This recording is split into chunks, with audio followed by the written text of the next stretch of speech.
Stephen Kinnock. Thank you, Mr. Deputy Speaker. And can I say what a pleasure it is to follow the honourable gentleman for Hayward and Middleton. He gave a passionate and upbeat tribute to his constituency. I also think it's tradition in this House that when one gives a maiden speech, one is usually surrounded by one's colleagues in a so-called donut. So I think I'd congratulate the honourable gentleman for perhaps giving the first ever maiden speech with a socially distanced donut. Let me begin, Mr. Deputy Speaker, by saying I support wholeheartedly the aims of the Corporate Insolvency and Governance Bill. This is a welcome response and a much-needed one in these crisis times in which we find ourselves. But these changes are and must be just a small part of the rescue and recovery package that's going to be required in the long term. This bill will provide short-term relief from overbearing creditors and give necessary protections. But to avoid a wave of insolvencies as we come off the back of this crisis, when those protections begin to recede, which would profoundly damage livelihoods and potentially have just as many damaging public health consequences as the immediate effects of the crisis. We need to have a plan for the long term that will enable our economy to bounce back in a sustainable manner. And this means that the government must go further and it must go faster. These needs for ambition and urgency are particularly relevant to the steel industry. It's the largest employer in my Aberavon constituency, with 4,000 well-paid jobs directly employed in the Tata Steel Works in Port Talbot, but with many, many thousands more in the supply chain. Nationwide, the UK steel industry employs 32,000 people and contributes £3.2 billion to mitigating our balance of trade deficit through the exports that are produced. It contributes £5.5 billion to the economy directly and through supply chains, and each job pays on average 28% higher than the average UK job. Indeed, steel is the very backbone of our whole manufacturing sector, from defence to transport to infrastructure. And there will be no post-pandemic economic recovery for our country without a strong and healthy steel industry. But, as my honourable friend, the Shadow Business Secretary, has rightly said, the support to the steel industry has been far too slow, and it finds itself now teetering on the abyss.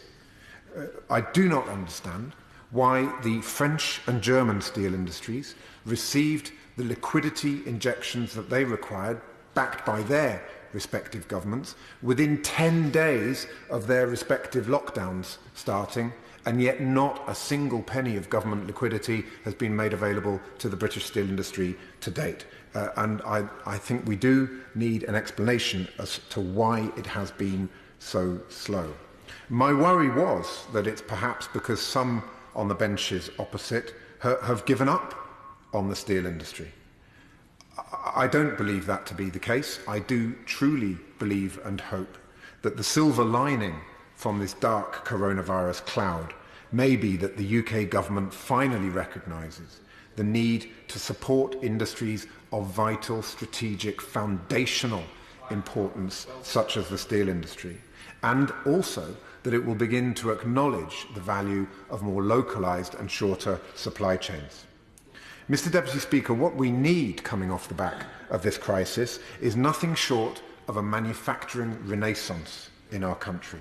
If we are to grow the economy in order to meet the challenges presented by climate change, by the social care crisis, by the need to rebuild our economy post-pandemic in a sustainable and balanced manner, then we must significantly boost our manufacturing sector. It's currently languishing at 9% of GDP. I would strongly recommend that the government sets an ambitious target of boosting manufacturing to 15% of GDP by the end of this Parliament.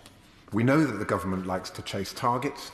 Let's actually have a target here that can pull our economy together and rebuild our economy on the basis of a manufacturing renaissance. Boosting manufacturing is a win-win-win in so many areas. Our economy is currently dangerously skewed towards consumption and debt. Manufacturing is about production, and that is the kind of shift that we need to make. It boosts productivity. Far easier to make productivity wins in manufacturing than in the services sector. It would rebalance the economy, correct the massive geographical gap that exists between the wealthiest region, London and the southeast in our country, and the poorest regions. It would reduce our reliance on China. Just look at issues around PPE. 40% of the world's PPE is manufactured in China. We surely cannot go back to having strategic dependence on a country like China, which so patently does not share our democratic values and ideals. The steel industry must underpin this manufacturing renaissance. Successive Conservative governments have, unfortunately, failed to support the steel industry sufficiently over the past 10 years. For instance, UK steel makers pay 80% more for their electricity than their French counterparts and 62% more than they do in Germany.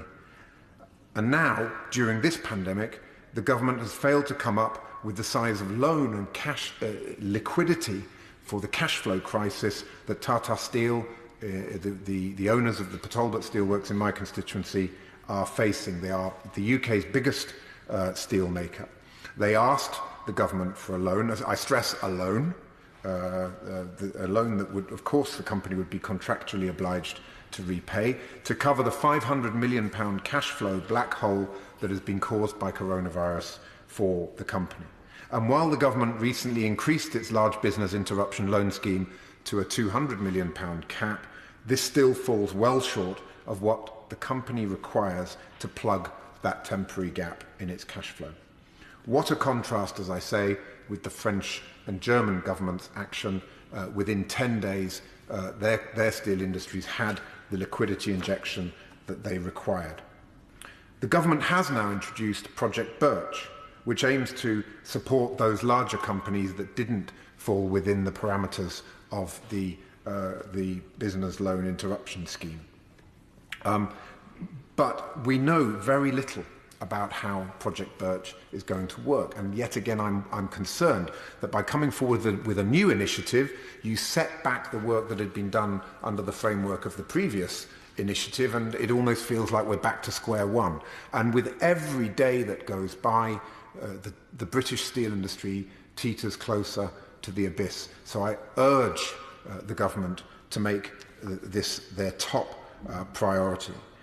We need to see the action that is required happening with the greatest possible urgency. And my honourable friends, the members for Doncaster North and Manchester Central, have recently written to the government demanding more action on UK steel, and I thank them for their efforts.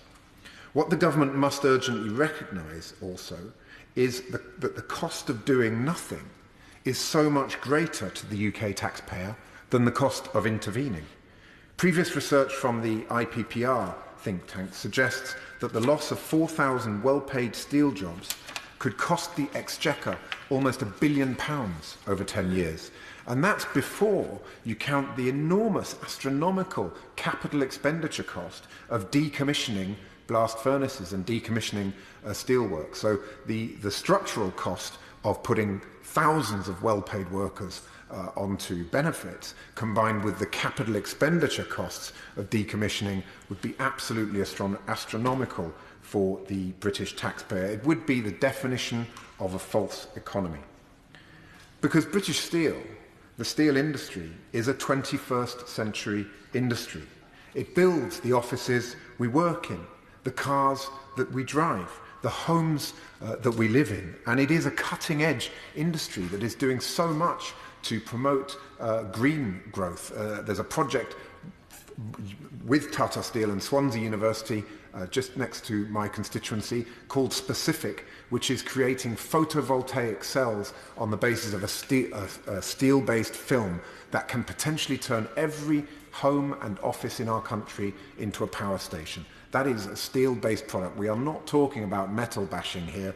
We're talking about cutting-edge technology and manufacturing. We need to support the backbone.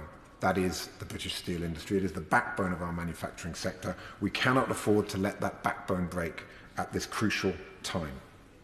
The legislation has also missed, I think, other opportunities. The government should be bringing forward long-awaited reforms on corporate governance. I fully support what my colleague, the honourable member who is the chair of the Bays Committee, and I congratulate him on his recent election to that position. We should be ensuring that directors don't only focus on profit, they must also focus on people and planet. There needs to be a triple bottom line reporting structure, and I think the first step there is to amend Section 172 of the Companies Act. We need a much broader responsibility of companies, not only to narrow shareholder needs and aims, but also to a much broader based stakeholder approach in the corporate objectives and mission of the company.